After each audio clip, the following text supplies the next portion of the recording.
ನಮಸ್ಕಾರ, ಅನುರಾಧ್ಯ ಕಿಚನ್ಗೆ ಸ್ವಾಗತ. ಇವತ್ತು ನಾನು ರೆಸ್ಟೋರೆಂಟ್ ಸ್ಟೈಲಲ್ಲಿ ಸಾಫ್ಟ್ ಆ್ಯಂಡ್ ಫ್ಲಫಿ ಆಗಿರುವಂಥ ಬನ್ಸ್ ಮತ್ತು ವೆಜಿಟೇಬಲ್ಸ್ ಆಗುನ ಮನೆಯಲ್ಲಿ ಹೇಗೆ ಮಾಡೋದು ಅಂತ ರೆಸಿಪಿ ತೊಗೊಂಡು ಬಂದಿದ್ದೀನಿ. ತುಂಬ ಸಖತ್ತಾಗಿ ಬಂದಿದೆ ಬನ್ಸ್, ನೀವು ನೋಡ್ತಾ ಇರ್ಬೋದು. ಈಸಿಯಾಗಿ ನಾವು ಇದನ್ನು ಮನೇಲಿ ಮಾಡ್ಕೊಳ್ಬೋದು. ನೋಡೋಣ ರೆಸಿಪಿ. ಇಲ್ಲಿ ನಾನೊಂದು 5 ಬಾಳೆಹಣ್ಣನ್ನು, ಚೆನ್ನಾಗಿ ಹಣ್ಣಾಗಿರೋ ಬಾಳೆಹಣ್ಣನ್ನು ಚೆನ್ನಾಗಿ ಸ್ಮ್ಯಾಶ್ ಮಾಡ್ಕೊಳ್ತಾ ಇದ್ದೀನಿ. ನೀವು ಬೇಕಾದರೆ ಇದನ್ನು ಮಿಕ್ಸಿಗೂ ಹಾಕ್ಕೊಳ್ಬೋದು.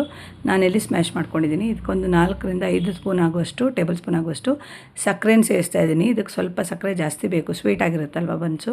ಸೊ ಈ ಸಕ್ಕರೆ ನಾವು ಸೇರಿಸಿದ ಮೇಲೆ ಅದು ಚೆನ್ನಾಗಿ ಇದಾಗೋ ತನಕ, ಕರಗೋ ತನಕ ಏನು ಮಾಡ್ಕೊಳ್ಬೇಕಂದ್ರೆ ಚೆನ್ನಾಗಿ ಮಿಕ್ಸ್ ಮಾಡ್ಕೊಳ್ಬೇಕು. ಹಾಗೆ ಇಲ್ಲೊಂದು ಚೂರು ಉಪ್ಪು ಹಾಕಿದ್ದೀನಿ. ಮತ್ತು 1 ಸ್ಪೂನ್ ಆಗುವಷ್ಟು ಜೀರಿಗೆ, 1 ಬೌಲ್ ಆಗೋಷ್ಟು ಕಪ್ಪಾಗುವಷ್ಟು ನಾನು ಮೊಸರನ್ನ ಸೇರಿಸಿ ಚೆನ್ನಾಗಿ ಮಿಕ್ಸ್ ಮಾಡಿದ್ದೀನಿ. ಸಕ್ಕರೆ ಎಲ್ಲ ಕರಗಿದ ಮೇಲೆ ಲಾಸ್ಟಿಗೆ ಒಂದು ಅರ್ಧ ಟೇಬಲ್ ಸ್ಪೂನ್ ಆಗುವಷ್ಟು ನಾನು ಅಡುಗೆ ಸೋಡಾ ಅಥವಾ ಬೇಕಿಂಗ್ ಸೋಡಾ ಹಾಕಿ ಚೆನ್ನಾಗಿ ಕಲಿಸ್ತಾ ಇದ್ದೀನಿ. ಇದೆಲ್ಲ ಮಿಕ್ಸ್ ಆದಮೇಲೆ ನಾವಿಲ್ಲಿ 2 ಕಪ್ ಆಗುವಷ್ಟು ಮೈದಾ ತೊಗೊಳ್ತಾ ಇದ್ದೀನಿ. ನೀವು ಬೇಕಾದರೆ ಗೋಧಿಲೂ ಮಾಡ್ಕೊಳ್ಬೋದು, ಮೈದಾದಲ್ಲಿ ಚೆನ್ನಾಗಿ ಬರುತ್ತೆ. ಹಾಗಾಗಿ ನಾನಿಲ್ಲಿ ಮೈದಾ ತೊಗೊಂಡಿದ್ದೀನಿ.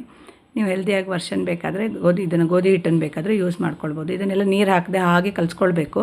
ನೋಡಿ, ಇಲ್ಲಿ ಇನ್ನೊಂದು ಸ್ವಲ್ಪ ಇದು ಅಳಕಾಗಿದೆ ಹಿಟ್ಟು. ಹಾಗೆ ಇನ್ನೊಂದು ಅರ್ಧ ನಾನು ಕಪ್ಪಾಗೋಷ್ಟು ಮೈದಾನ ಸೇರಿಸ್ಕೊಂಡೆ. ನೋಡ್ಕೊಂಡು ಸೇರಿಸ್ಕೊಳ್ಳಿ. ಹದ ಹೇಗಿರಬೇಕು ಅಂದರೆ, ನೀವು ಹೋಳಿಗೆಗೆಲ್ಲ ಕಲಿಸ್ತೀರಲ್ವ, ಅದಕ್ಕಿಂತ ಒಂದು ಚೂರು ಗಟ್ಟಿ ಅಷ್ಟಿದ್ರೆ ಸಾಕಾಗುತ್ತೆ. ತುಂಬ ಗಟ್ಟಿ ಇದ್ದರೆ ಚೆನ್ನಾಗಿ ಬರಲ್ಲ. ಸೊ ಈ ಥರ ಇರಬೇಕು ಅದು ಹಿಟ್ಟು, ಆವಾಗ ಚೆನ್ನಾಗಾಗುತ್ತೆ. ಸೊ ಇದನ್ನು ನೀಟಾಗಿ ನಾದ್ಕೊಳ್ಬೇಕು. ಲಾಸ್ಟಿಗೆ ಒಂದು 2 ಸ್ಪೂನ್ ಆಗುವಷ್ಟು ಎಣ್ಣೆ ಹಾಕಿ ಚೆನ್ನಾಗಿ ಕಲಸಿ ಅದನ್ನು ಬಿಟ್ಬಿಡಬೇಕು. ನೀವು ಅಂದರೆ ಒಂದು 5 ರಿಂದ 6 ಗಂಟೆ ಮಿನಿಮಮ್ ಆದರೂ ಇಡಬೇಕು, ಅದು ಚೆನ್ನಾಗಿ ಹುಳಿ ಬರಬೇಕು.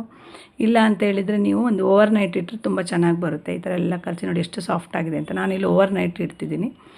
ಸೊ ಇಲ್ಲಿ ನಾನು ವೆಜಿಟೇಬಲ್ಸ್ ಸಾಗು ಮಾಡಲಿಕ್ಕೆ ಬಟಾಟೆ, 2 ಬಟಾಟೆ, 2 ಕ್ಯಾರೆಟು, ಸ್ವಲ್ಪ ಹಸಿ ಬಟಾಣಿ, 1 ಕಪ್ ಆಗೋಷ್ಟು ಹಸಿ ಬಟಾಣಿನ ಚೆನ್ನಾಗಿ ತೊಳೆದು ಕಟ್ ಮಾಡಿ ಒಂದು ಸ್ವಲ್ಪ ನೀರು ಹಾಕಿ ಅದಕ್ಕೆ ರುಚಿಗೆ ಸ್ವಲ್ಪ ಉಪ್ಪು ಹಾಕಿದ್ದೀನಿ. ಇಲ್ಲಿ ತೋರಿಸಲಿಲ್ಲ, ಸಾರಿ, ಕ್ಲಿಪ್ ಮಿಕ್ಸ್ ಆಗಿದೆ. ಸೊ ಸ್ವಲ್ಪ ಉಪ್ಪು ಹಾಕಿ ಅದನ್ನು ಬೇಯಕ್ಕೆ ಇಡಬೇಕು. ಹಾಗೆ ಮಸಾಲೆಗೆ ಮಿಕ್ಸಿ ಜಾರ್ಗೆ 1 ಕಪ್ ಆಗೋಷ್ಟು ತೆಂಗಿನ ತುರಿ ತೊಗೊಂಡಿದ್ದೀನಿ. 1 ತುಂಡು ಶುಂಠಿ, ಅದನ್ನು ಸಣ್ಣದಾಗಿ ಹೆಚ್ಕೊಂಡು 1 ಇಂಚು, ಒಂದು 5 ರಿಂದ 6 ಬೆಳ್ಳುಳ್ಳಿ ಹೆಸರುಗಳನ್ನು ಹಾಕ್ಕೊಂಡಿದ್ದೀನಿ. 2 ಹಸಿಮೆಣಸು ಇದನ್ನೆಲ್ಲ ಹಾಕಿ ಅದ್ರ ಜೊತೆ ಈ ಗರಂ ಮಸಾಲೆಗಳು ನೋಡಿ, ಚಕ್ಕೆ 1 ತುಂಡು, 2 ಹೂವು, ಇದು ಅರ್ಧ ಸ್ಪೂನ್ ಆಗೋಷ್ಟು ಸೋಂಪು, ಲವಂಗ, ಏಲಕ್ಕಿ, ಕಾಳುಮೆಣಸು, ಹಾಗೆ ಒಂದು 10 ಆಗುವಷ್ಟು ಗೋಡಂಬಿ, ದಪ್ಪ ಬರುತ್ತೆ, ಟೇಸ್ಟು ಚೆನ್ನಾಗಿರುತ್ತೆ. ಮತ್ತು ಗಸಗಸೆ, ಹಾಗೆ 1 ಪಲಾವ್ ಎಲೆ, ಮತ್ತು ಸ್ವಲ್ಪ ಧನಿಯಾ, ಅರ್ಧ ಸ್ಪೂನ್ ಧನಿಯಾ, ಒಂದು 1/4 ಸ್ಪೂನು ಜೀರಿಗೆ. ಇದನ್ನೆಲ್ಲ ಮಿಕ್ಸ್ ಮಾಡಿಕೊಂಡು ನೀಟಾಗಿ ರುಬ್ಕೊಳ್ಬೇಕು. ನೈಸಾಗಿ ಎಷ್ಟಾಗುತ್ತೋ ಅಷ್ಟು ಸಣ್ಣ ಪೇಸ್ಟ್ ಮಾಡ್ಕೊಳ್ಬೇಕು. ಹಾಗೆ ಬಾಣಲೆಗೆ ಒಂದು 4 ರಿಂದ 5 ಸ್ಪೂನ್ ಆಗುವಷ್ಟು ಎಣ್ಣೆ ಹಾಕ್ತಾಯಿದ್ದೀನಿ. ನಾನೆಲ್ಲ ಅಡುಗೆ ಎಣ್ಣೆ ಯೂಸ್ ಮಾಡಿದ್ದೀನಿ. ಅದು ಚೆನ್ನಾಗಿ ಕಾದ್ಮೇಲೆ ಒಂದು ಅರ್ಧ ಸ್ಪೂನು ಸೋಂಪು, ಹಾಗೆ ಒಂದು 10 ಕರಿಬೇವು ಎಲೆ ಹಾಕ್ತಿದ್ದೀನಿ. ಮತ್ತು ಒಂದು ದೊಡ್ಡ ಈರುಳ್ಳಿನ ನಾನು ಚಿಕ್ಕದಾಗಿ ಹೆಚ್ಕೊಂಡಿದ್ದೀನಿ, ದೊಡ್ಡ ಗಡ್ಡೆ ಈರುಳ್ಳಿನ ಹೆಚ್ಕೊಂಡು ಅದನ್ನು ಚೆನ್ನಾಗಿ ಫ್ರೈ ಮಾಡ್ಕೊಳ್ಬೇಕು. ಅದು ಹೊಂಬಣ್ಣ ಬರಬೇಕು, ಗೋಲ್ಡನ್ ಬ್ರೌನ್ ಆಗೋ ತನಕ ಅದನ್ನು ನೀಟಾಗಿ ಫ್ರೈ ಮಾಡ್ಕೊಳ್ಬೇಕು. ನೋಡ್ತಾ ಇರ್ಬೋದು ನೀವು, ಇಲ್ಲಿ ಕಲರ್ ಚೇಂಜ್ ಆಗಿದೆ. ಇಷ್ಟ ಆದರೆ ಸಾಕು. ಈಗ ನಾವು ಕಡ್ದಿಟ್ಟಂಥ ಮಸಾಲೆನೇ ಇದಕ್ಕೆ ಹಾಕಿ ಮಿಕ್ಸ್ ಮಾಡ್ಕೊಂಡು ಬಿಡಬೇಕು. ಮಿಕ್ಸ್ ಮಾಡಿಕೊಂಡು ಒಂದು ಚೆನ್ನಾಗಿ ಇದನ್ನು ಮಾಡಬೇಕು, ಫ್ರೈ ಮಾಡಬೇಕು. ಅದನ್ನು ಹಸಿ ಮಸಾಲೆ ಹೋಗಬೇಕು. ಹಾಗೆ ಇರೋ ಆಯಿಲೆಲ್ಲ ಬಿಡ್ಲಿಕ್ಕೆ ಶುರು ಆಗಬೇಕು. ಅಲ್ಲಿವರೆಗೂ ನೀವೇನು ಮಾಡಬೇಕು, ಚೆನ್ನಾಗಿ ಫ್ರೈ ಮಾಡ್ಕೊಳ್ಬೇಕು. ನೋಡ್ತಾ ಇರ್ಬೋದು ನೀವು ಇಲ್ಲಿ ಹೇಗೆ ಡ್ರೈ ಆಗಿದೆ ಅಂತ. ಈ ಥರ ಆದರೆ ಸಾಕು. ಈ ಥರ ಆದಾಗ ನೋಡಿ, ಇಲ್ಲಿ ಈಚೆಯಿಂದ ತರಕಾರಿನೂ ನಮ್ಮದು ಬೆಂದು ರೆಡಿಯಾಗಿದೆ. ನೋಡ್ತಿರ್ಬೋದು, ಟ್ರಾನ್ಸ್ಪರೆಂಟ್ ಆಗಿದೆ, ಕರೆಕ್ಟಾಗಿದೆ. ಸೊ ಇದನ್ನು ನಾವು ಇದಕ್ಕೆ ಮಿಕ್ಸ್ ಮಾಡ್ಕೊಳ್ಳೋಣ. ನೀರು ನೋಡಿಕೊಂಡು ಸೇರಿಸ್ಕೊಳ್ಳಿ. ನೀರು ಜಾಸ್ತಿ ಅನಿಸಿದರೆ ಸ್ವಲ್ಪ ತೆಗೆದಿಟ್ಕೊಳ್ಳಿ. ಲಾಸ್ಟಿಗೆ ಸೇರಿಸಿ. ಇಲ್ಲಿ ನಾನೆಲ್ಲ ಸೇರಿಸಿದ್ದೀನಿ ಕರೆಕ್ಟಾಗಿದೆ ಅಂತ.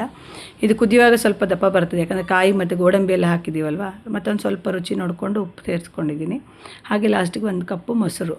ಇದೆಲ್ಲ ಮೊಸರು ಹಾಕಿದ ತಕ್ಷಣ ಒಂದು 2 ಮಿನಿಟ್ಸ್ ಚೆನ್ನಾಗಿ ಮಗ್ಚಬೇಕು ನೀವು, ಇಲ್ಲಾಂದರೆ ಮೊಸರು ಹೊಡೆದಾಗೆ ಆಗ್ತದೆ. ಸೊ ಇದೆಲ್ಲ ಮಿಕ್ಸ್ ಮಾಡಿ ಚೆನ್ನಾಗಿ ಕುದೀತಿರುವಾಗ 1 ಟೇಬಲ್ ಸ್ಪೂನ್ ಆಗುವಷ್ಟು ನಾನು ತೆಂಗಿನೆಣ್ಣೆ ಹಾಕ್ತೀನಿ, 1 ಸ್ಪೂನು. ಅದೇನೆಂದರೆ ಪರಿಮಳನೂ ಚೆನ್ನಾಗಿರುತ್ತೆ, ಟೇಸ್ಟ್ ಎನ್ಹ್ಯಾನ್ಸ್ ಆಗುತ್ತೆ. ಇದನ್ನು ಮಿಕ್ಸ್ ಮಾಡಿಬಿಡಿ. ಲಾಸ್ಟಿಗೆ ಸ್ಟವ್ ಆಫ್ ಮಾಡಿ ಕೊತ್ತಂಬರಿ ಸೊಪ್ಪು ಹಾಕಿದರೆ ನಮ್ಮ ಸಖತ್ತಾಗಿರುವಂಥ ವೆಜಿಟೇಬಲ್ ಸಾಗು ಚೆನ್ನಾಗಿ ರೆಡಿ ಇದೆ ನೋಡಿ. ಇಲ್ಲಿ ಸೂಪರಾಗಿರುತ್ತೆ. ಈಗ ನಾನಿಲ್ಲಿ ಬನ್ಸಿಗೋಸ್ಕರ ಎಣ್ಣೆ ಕಾಯ್ಲಿಕ್ಕೆ ಇಟ್ಟಿದ್ದೆ. ಒಂದು ದೊಡ್ಡ ಹಿಟ್ಟನ್ನು ಇದನ್ನು ತಗೊಂಡು ಚೆನ್ನಾಗಿ ಹುಳಿ ಬಂದು ಇದನ್ನು ನಾವು ಸ್ವಲ್ಪ ಈ ಥರ ತಟ್ಕೊಳ್ತೀವಲ್ಲ ಹೋಳಿಗೆ, ಆ ಥರ ಮಾಡಿಕೊಂಡು ಎಣ್ಣೆಯಲ್ಲಿ ಬಿಟ್ಕೊಳ್ಬೇಕು. ಜಾಸ್ತಿ ಪ್ರೆಷರ್ ಹಾಕಬೇಡಿ, ಮನೆಗೆ ಅಂಟ್ಕೊಳ್ಳುತ್ತೆ ಅದು. ಹೀಗೆ ನೋಡಿ ಎಷ್ಟು ಸಾಫ್ಟಾಗಿ ಉಬ್ಬು ಬಂದಿದೆ. ನೋಡ್ತಿರ್ಬೋದು ನೀವು ಇಲ್ಲಿ ಎಷ್ಟು ಸಖತ್ತಾಗಿ ಬಂದಿದೆ. ಇದೇ ಥರ ಎಲ್ಲ ಬನ್ಸ್ಗಳನ್ನು ನಾವು ನೀಟಾಗಿ ಕೈಯಲ್ಲೇ ಹೀಗೆ ತಟ್ಕೊಂಡು ಚೂರು ಎಣ್ಣೆ ಹಾಕ್ಕೊಂಡು ಕಾಸ್ಕೊಳ್ಬೇಕು. ನೋಡಿ, ಮನೆಯಲ್ಲೇ ನಾವು ಹೋಟೆಲ್ ಸ್ಟೈಲಲ್ಲಿ ಸಾಫ್ಟಾಗಿರೋ ಬನ್ಸ್ ಮತ್ತು ಸಾಗುನ ಎಷ್ಟು ಸಿಂಪಲ್ಲಾಗಿ ಒಂದು 10 to 15 ಮಿನಿಟ್ಸ್ ಒಳಗಡೆ ಮಾಡ್ಕೊಂಡು ಬಿಡ್ಬೋದು. ತಿನ್ನೋಕ್ಕೆ ಇದು 2 ಕಾಂಬಿನೇಷನ್ ಅಷ್ಟೇ ಚೆನ್ನಾಗಿರುತ್ತೆ, ಸಾಗು ಮತ್ತು ಬನ್ಸು. ಯಾರಾದರೂ ಟ್ರೈ ಮಾಡಿಲ್ಲ ಅಂದರೆ ಒಮ್ಮೆ ಈ ರೆಸಿಪಿನ ಟ್ರೈ ಮಾಡಿ, ಹೇಗಿತ್ತು ಅಂತ ಕಮೆಂಟಲ್ಲಿ ತಿಳಿಸೋದನ್ನು ಮಾತ್ರ ಮರಿಬೇಡಿ. ನೋಡ್ತಿರ್ಬೋದು ಎಷ್ಟು ಚೆನ್ನಾಗಿ ನೋಡಿ, ಲೇಯರ್ ಆಗಿ ಬಂದಿದೆ.